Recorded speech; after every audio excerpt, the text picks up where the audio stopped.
घने जंगलों और भूली हुई कब्रों के बीच बसे रेवेंसवुड के छोटे से शहर में एक पुरानी जीर्ण शीर्ण हवेली थी जिसे ब्लैकथॉर्न मनोर के नाम से जाना जाता था। स्थानीय लोगों ने इसके प्रेतवाधित अतीत के बारे में बात करते हुए दावा किया कि यह लेडी ब्लैकथॉर्न की प्रतिशोधी भावना से शापित था, जिसका सदियों पहले दुखद अंत हुआ था।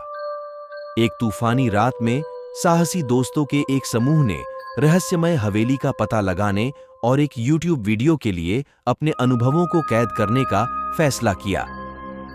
फ्लैशलाइट और साहस से लैस होकर वे ब्लैकथॉर्न मैनर के चरमराते दरवाजों में दाखिल हुए। जैसे जैसे वे अंधेरे में गहराई तक गए, खाली हॉलों में अजीब सी आवाजें गूंजने लगीं। एक धीमी फुसफुसाहट यहां, एक दूर की सिसकियां वहां। दोस्तों ने एक दूसरे पर घबराहट भरी निगाहें डाली, लेकिन दबाव डाला। उनकी जिज्ञासा उनकी बढ़ती बेचैनी पर हावी हो गई। भव्य बॉलरूम में उन्हें एक पुराना धूल भरा पियानो मिला। उन्हें यह देखकर आश्चर्य हुआ कि चाबियों ने अपने आप एक डरावनी धुन बजा दी। समूह अविश्वास से घूर रहा था। उनके कैमरे इस भयानक प्रदर्शन को कैद कर रहे थे। जैसे ही आखिरी नोट फीका पड़ा, एक ठंडी आवाज कमरे में गूंज उठी। इससे पहले कि बहुत देर हो जाए, इस जगह को छोड़ दो। चेतावनी को नजरअंदाज करते हुए उन्होंने अपना अन्वेषण जारी रखा। अब वे भयभीत होने की बजाय अधिक उत्सुक थे। जैसे ही वे चरमराती सीढ़ियां चढ़े, शीर्ष पर एक भूतिया आकृति दिखाई दी। फटे हुए काले गाउन में एक महिला, जिसके लंबे लहराते बाल उसके चेहरे को अस्पष्ट कर रहे थे। आतंक में जमे हुए दोस्तों ने देखा कि प्रेत धीरे धीरे सीढ़ियों से नीचे उतर रहा है। हवा ठंडी हो गई और फुसफुसाहट तेज हो गई। भूतिया आकृति टेपेस्ट्री के पीछे छिपे मार्ग की ओर इशारा करते हुए आगे बढ़ी। मित्र झिझके, लेकिन भय और जिज्ञासा के मिश्रण से प्रेरित होकर वर्णक्रमीय मार्गदर्शक का अनुसरण किया। छिपा हुआ रास्ता उन्हें हवेली के नीचे एक प्राचीन तहखाने तक ले गया।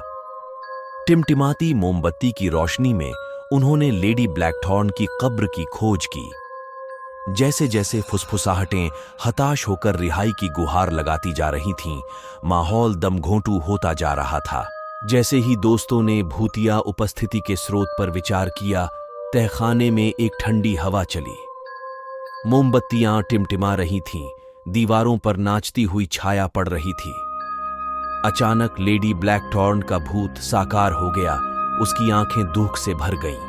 लेडी ब्लैकथॉर्न को खुश करने की एक हताश कोशिश में दोस्तों ने अतीत की गलतियों को सुधारने की कसम खाई।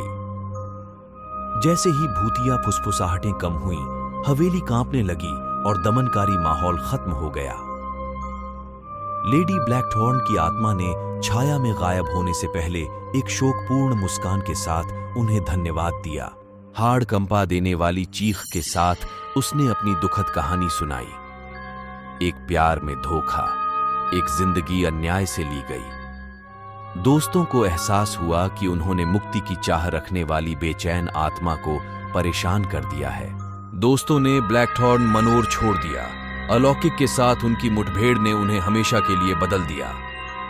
जैसे ही उन्होंने चांदनी रात में कदम रखा, हवेली उनके पीछे मौन और स्थिर दिखाई देने लगी। फिर भी हवा के साथ फुसफुसाहट पेड़ों के बीच से होकर गुजरती रही, जो उस भयावह कहानी की याद दिलाती है जिसे उन्होंने रेवेंसवुड की छाया में उजागर किया था। अगर आपको मेरी कहानी पसंद आई हो तो इसे लाइक करें, शेयर करें, कमेंट जरूर करें ऐसी, और वीडियो के लिए हमारे चैनल को सब्सक्राइब करें। धन्यवाद।